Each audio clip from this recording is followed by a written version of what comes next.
2013, Force Science published the Traffic Stop Study, in which researchers assessed the relative safety of driver's side and passenger side approaches by officers.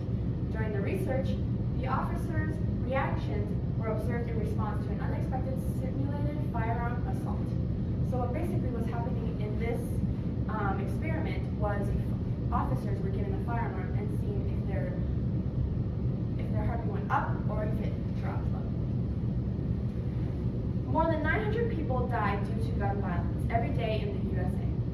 Gun violence affects marginalized groups such as different communities and social aspects of every day-to-day life.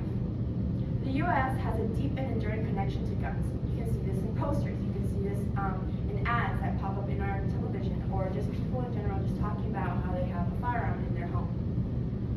American society has integrated into their fabric since the earliest days. Guns remain to a point of pride for many Americans. Whether it would be a hunting sport, shooting, or just personal protection. At the same time, the result of gun-related violence have shaken the nation, and debates over gun policies remain sharply contrasted. So, what is the need? Why do we have guns? Why do we need guns? Gun violence is a major threat. Sometimes guns can protect you when there is a dangerous situation, such as someone going into your house or someone just threatening your personal space. Guns are there to protect us. Firearms are often used in domestic violence, putting people at high risk, but also putting people at high risk of injury or death. In a quote that says, over half of all intimate partner homicides are committed with guns. This was said by the EFG-SGV organization. Handguns are used in nearly 70% of firearms suicides and 80% of firearm homicides. So you can see that guns have a very big impact in the criminal world. These are mostly used when people are trying to murder someone or use them in a homicide. Usually when it is a gun, it is said that the murder was less personal. And when it is a knife, it's said that it's more personal. So you can see people are trying to disassociate themselves from the victim and use the weapon as their main object for their main form of carrying out this endeavor.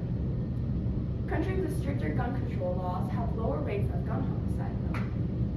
Gun control can reduce gun deaths, societal costs, and reduce traumatic experiences. I don't know if any of you here have experienced a traumatic event with a gun. No?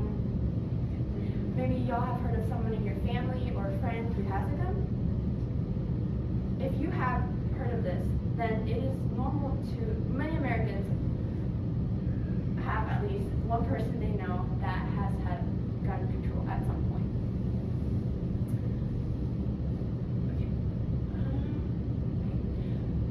A statistic that says an average of 13 children and teens ages 1 to 19 die per day from firearms. This is from the American Academy of Pediatrics. It is common to see children, especially teenagers, want to purchase guns. You can see this in school shootings. You can see this in just homes that have been terrorized by a teenager or a child who has sadly had a gun in their hands and doesn't know how to use it, or does know how to use it and gets so overwhelmed or angry that he just starts using it in the wrong way. So, what is our status on it? How can we, as a society, how can we have more stricter gun control? How can we be able to have these needs met and make sure that this does not happen on a regular basis? So the USA government should abolish guns across the world. Sometimes guns are needed, yes. Sometimes guns should just not exist. And why do I say this? It would solve the problem of death, reducing the number greatly. Gun control would help individuals who have poor discernment on how to handle a gun to not carry one. It says, a warrior is not a person that carries a gun. The biggest war you ever go through is right between your own ears. It's in your mind. We're all going through a war in our minds, and we must callous our minds to fight the war and to win that war, said by David Goggins. He was basically saying how a gun is useful, yes, but sometimes what's really happening and how it makes it more dangerous is what's happening in our minds. What war we are internalizing, and how do we let go of that outlet? Some people do it by using guns and going out and having a mass shooting, but sometimes I feel like we should center more on how to help those individuals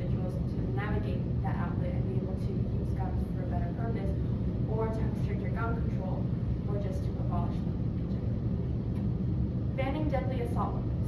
Assault weapons are used in mass shootings, as I was saying. A gun is no more dangerous than a cricket bat in the hands of a madman. To end mass shootings, we could demand that the U.S. Senate commit $5 billion to end gun violence. This would take a lot, because we know how the government already has so many other things it's contributing to, and how they need to give money to something more important. But I feel like this is an issue that is very important because it involves people's lives. And if the U.S. Senate could take a look at maybe just seeing this and having maybe donating the money to like contribute to abolishing them or stricter gun control, it would help solve the issues of guns being given, or just anybody. The agency Gun Down America to prevent gun violence. There is an agency. This agency, what it does basically is it teaches people how to use a gun correctly. It teaches people how different ways to like manage a gun, make sure it's out of the reach of children, make sure you have it like in a safe, and it just basically helps prevent catastrophes. They have the resources and different organizations that endorse them, such as the CBS News. So they are pretty well known. Now, what is society's view on guns? The harsh influence of the making of these laws and enforcing them, plus changing the public's view on guns, could help reduce the danger. Society views guns as something to be proud of, something that can help you or save you if needed. This is not wrong. This is good because, yes, you do need something to defend yourself. But what if what you're defending yourself from is another gun? How would you manage that unless you have a gun yourself? And I understand that sometimes a knife will be as effective as a gun. Sometimes you just need to use that. So how will we change the public's view on this? Implement gun control laws on every city and carry these out. I have a very strict gun control policy. If there's a gun around, I want to be in control of it to claim easily. Criminals don't obey gun control laws. Cities with the strictest gun control have the highest crime rates. The solution to this problem would be that if every city had stricter gun control instead of just some cities, crime would not be as terrible. I bought a gun and chose drugs instead. Kurt Cobain. Criminals wouldn't obey gun control laws, but if my advantages were put into place, there would be less criminals and different views on guns and how people would view them.